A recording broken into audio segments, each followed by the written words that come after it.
Olá a todos os alunos e alunas e a todos que vão assistir esse nosso vídeo. Estamos aqui mais uma vez, gravando para o canal Filosofia em Ação e para todos os alunos. É uma alegria estar com vocês novamente e desde já eu peço a você que inscreva no nosso canal Filosofia em Ação e nos ajude. Comente, curta e nos ajude. Hoje nós vamos abordar esse tema aí, que é muito importante e é abordado praticamente em todas as provas do Enem. Quase todos os anos tem alguma coisa sobre natureza e cultura. Então, é um tema muito importante aí esse ano aí no PET dos alunos do terceiro ano. Nós vamos iniciar falando sobre os vários conceitos de natureza. Primeiro, o ambiente que vive o homem, mas não depende dele para existir, conjunto das coisas que existem realmente, o universo, conjunto de elementos, matas, serras, mares, cachoeiras, animais, lugar. Então, o ambiente que vive o homem é lugar, conjunto de elementos, matas, serras, mares, lugar. Quando nós viajamos, que nós admiramos uma cidade em que nós vamos, onde tem uma natureza exuberante, aí nós falamos, né, que lugar maravilhoso. Então, esse conjunto de elementos formam esse lugar que às vezes nós visitamos e que achamos maravilhoso. Aqui, ó, nós vamos dar um pouco sentido na questão da essência dos seres, voltar para o homem. Essência dos seres, estado ou condição própria do ser humano, conjunto de caracteres particulares que distingue um indivíduo do outro, estado ou condição humana anterior à civilização, o caráter, temperamento, modo de viver simples, rústico e rural. Então, veja que esses 4 conceitos finais que nós vimos aí são mais voltados para o homem, a questão do homem no mundo, na sua história, na sua cultura, né? A essência dos seres, o conjunto de caracteres particulares, o estado ou condição humana e o modo de vida. Natureza na filosofia. Agora nós vamos falar nas questões filosóficas voltado para a filosofia. Sinônimo de essência. Então veja bem, começa por aí. Natureza tem como sinônimo essência. É o conjunto das propriedades que definem uma coisa. A natureza é o princípio de um ser, portanto, imutável. Então, nós podemos dizer aí que é uma coisa natural, que faz parte do ser. É um conjunto de propriedades. Se é um conjunto de propriedades, faz parte do ser. E esse conjunto de propriedades define o ser. É o princípio. Se faz parte, é imutável, não muda.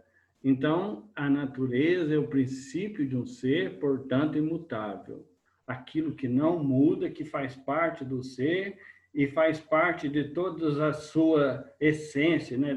É o conjunto de propriedades do ser. Aqui nós vemos nessa ilustração o homem, a natureza e a cultura. Vamos ao que nos diz isso. Natureza e cultura. Direito legal. Então, já vimos aí a primeira definição. Natureza e cultura. É um direito legal. O ser humano destaca-se dos outros animais em sua existência. Não se limita a aceitar o mundo natural que o rodeia, mas o modifica, construindo a civilização. Podemos, assim, definir a cultura como o conjunto de tudo aquilo que o homem constrói, modificando a natureza. Isso é importante. Nós vimos aí que o homem é diferente de todos os animais.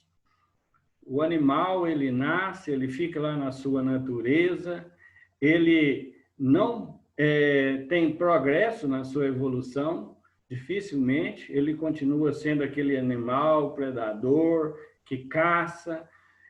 O homem já é diferente. O homem, ele transforma, ao longo da sua história, o seu jeito de ser. Ele transforma o seu jeito de viver, né? Ele transforma a natureza para viver melhor. Então, é definir a cultura como o conjunto de tudo aquilo que o homem constrói, modificando a natureza. Então, tudo que o homem constrói, modificando a natureza para ser feliz, para viver melhor, isso é cultura, né? O homem constrói arte, ele constrói automóveis, ele constrói casas cada vez mais modernas e melhores. Isso tudo é da sua cultura, da sua história ao longo dos tempos. Vamos aí buscar o conceito desse homem fantástico no qual nós estamos falando. Vamos buscar aí o conceito aí de Aristóteles, lá na Idade Antiga, antes de Cristo. Aristóteles observa que o homem é um ser que necessita de coisas e dos outros, sendo, por isso, um ser carente e imperfeito, buscando a comunidade para alcançar a completude. E, a partir disso, ele deduz que o homem é naturalmente político. Então, nós vimos aí em Aristóteles que o homem, no seu estado de natureza, é, de fato, imutavelmente um ser que vive em sociedade, um ser racional e social. Portanto, é da nossa essência, da nossa natureza, viver em sociedade. Não gostamos de viver sozinho, né? Nós gostamos de viver com pessoas. E Aristóteles já define isso lá na Idade Antiga. O homem é um ser que necessita de coisas. Então, tudo que envolve ao nosso lado, que nos faz viver melhor, nós buscamos. Necessita de outras pessoas. Então, o homem é um ser social. E se ele é um ser social, Aristóteles define esse homem como um ser político, um homem naturalmente político. Saindo da Idade Antiga, nós vamos na Idade Moderna. Aqui eu chamo a atenção de todos que vão assistir esse vídeo, dos alunos, das pessoas que vão assistir esse vídeo. Lá nas provas do Enem, eles sempre colocam esses dois pensamentos, desses dois filósofos que nós vamos abordar aqui agora, como contraponto. Um contrapõe o outro, e o aluno precisa saber qual que é o pensamento, de quem é o pensamento, para saber definir a sua resposta. Então, nós vimos aí Hobbes e Rousseau, esses dois fantásticos filósofos aí da Idade Moderna.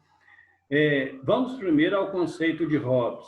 No estado de natureza, segundo Hobbes, os homens podem todas as coisas e, para tanto, utilizam-se de todos os meios para atingi-las. Conforme esse autor, os homens são maus por natureza. O homem é o lobo do próprio homem. Essa frase de Thomas Hobbes, ela é célebre, né, na filosofia. O homem é o lobo do próprio homem. Grave, né? Aprenda isso. Essa frase célebre de Thomas Hobbes. Pois possui um poder de violência ilimitado. Então, nós vamos ver aí na filosofia de Hobbes que o homem é mau, ele se impõe com a sua força, usa de força para as conquistas, usa de violência para se manter no poder, para se manter a conquista que ele obteve. Então, no conceito de Hobbes, o homem, na sua naturalidade, ele é mau, ele é selvagem, é violento. E agora nós vamos ver aquele que contrapõe Thomas Hobbes. Jean-Jacques Rousseau, né? O famoso Rousseau. Rousseau afirma que o ser humano é naturalmente bom. Em estado de natureza, viveria uma vida isolada dos demais, plenamente livre e feliz. O indivíduo seria bom selvagem, inocente, incapaz de praticar o mal com os outros animais. Então, nós vamos ver aí que como é diferente um pensamento do outro, né? Em Rousseau, o homem é naturalmente bom. É a vida em sociedade que vai promover a sua transformação, que vai fazer dele uma pessoa má. As dificuldades da vida, a violência de outras pessoas que ele vai ser inserido, né? Isso vai causar uma transformação no homem e vai fazer dele um homem mau, um homem violento. Mas na concepção de Hobbes, ele nasce plenamente, né, bom, livre, feliz. É o meio em que ele vive, em que ele vai se transformar. Então, fica aí essas questões de natureza, do homem, né, de conceitos, de cultura. E nós ficamos por aqui nesse vídeo. Até o próximo. Um grande abraço a vocês. Muito obrigado.